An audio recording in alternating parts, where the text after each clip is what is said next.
Hey guys, in this video series I'll be showing you how to install SCCM from start to finish. Now, I don't follow a script, I go by what I remember because I have installed it quite a few times. I still like to double check my work, so I may not do it the way Microsoft says, but the way that I'm going to do it is the way that I know it's going to work in the end. A few of you probably know faster ways of setting up SCCM and better ways of using the server resources, the best way to put it. But I'm just going to show you my way that I've found the easiest how to install SCCM. I also work at a school. Now, there's a lot of enterprise resources out there that don't really apply to education. I work in a high school with close to nearly 2,000 students with 200 teachers. They all have their own laptops supplied by the school and are enrolled as a device in SCCM. There was a lot of work that I had to do myself to try and get this to work. That there wasn't much information through Microsoft or through other people on how to really set up SCCM in the education environment.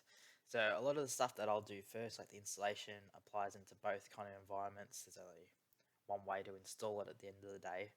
But I will start by showing you my setup at the moment. So everything's running virtualized.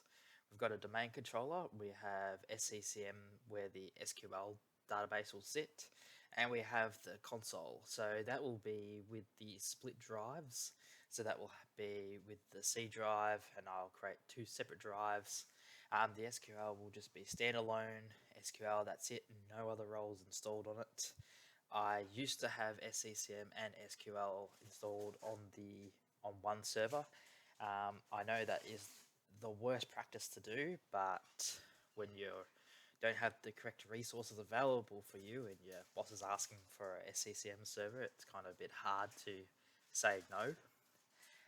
So only a few weeks ago, that's when build my version at work stuffed up quite significantly, where I had to offload and reinstall new roles onto a separate server, leaving the SQL as a standalone SQL server. Now, my Hyper-V farm is just running off my laptop, so it is very under-resourced. At work, my SCCM runs on 32 gig of memory with 2 terabytes of storage. The SQL runs on 16 gig with, I'm not too sure the storage, but enough for a database. And the domain controller is a domain controller. Alright, so what we'll do is we'll make a start. Now, a lot of people do get stuck into just the first thing you have to do before even your prerequisites is getting it to work. You have to add the SCCM server that you've built as an administrative domain object. Now, we do this through ADSI edit. So what we'll do is we'll go over to the domain controller. And we are going to go to the server console or the server manager. We're going to go to Tools, ADSI Edit. Now, for this, even I'm going to be reading off an instruction sheet. Now, what we want to do is connect to default. Now, obviously, this isn't something that you do every day, so I will also be very slow at this. We want to go to the systems group. Yep, that's it. New object. I just got to remember what the object is called. Container.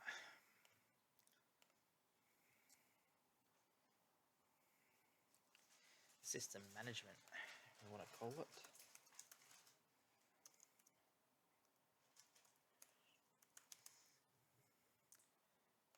we go next. Now, I'm pretty sure we don't have to add attributes to it. That's fine. Now, where did that go? System management. We want to.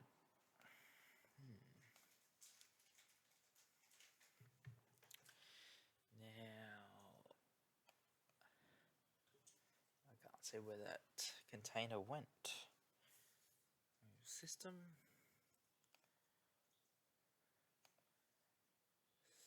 management. I think I'm following an old PDF setup.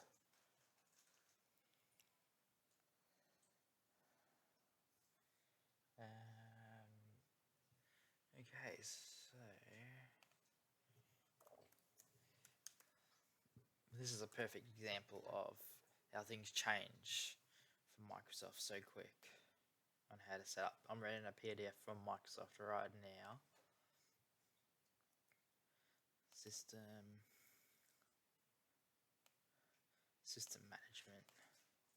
There we go. So even the one from Microsoft is saying to do this in ADSI edit. So what you can do is just go to Active Directory Users and Computers, go to View, tick the Advanced Features. Then you'll see in the Systems folder, click on that, go System Management, Delegate Control.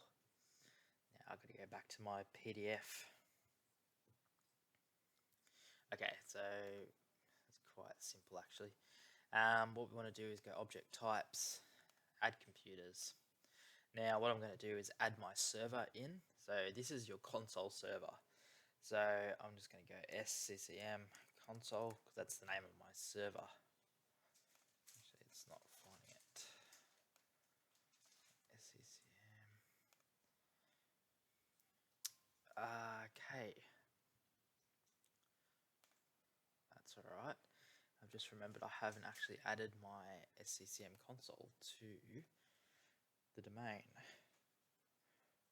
Or have I?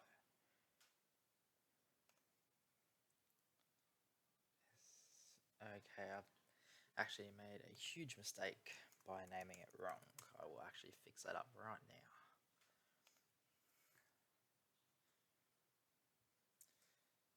So bear with me. So we'll go SCCM console.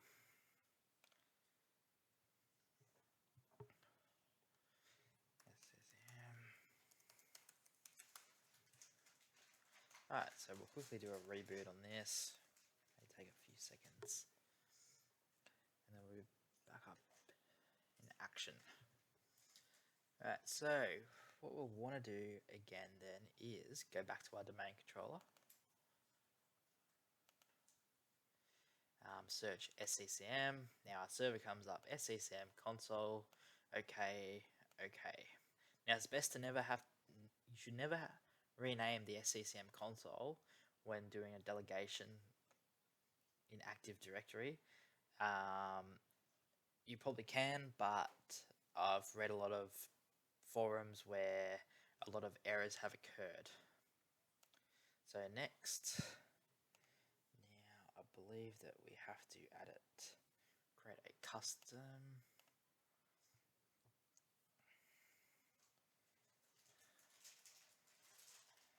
Yep. Next. Now we have to go them all. We want to go full control anyway. I had a feeling that you had to go full control.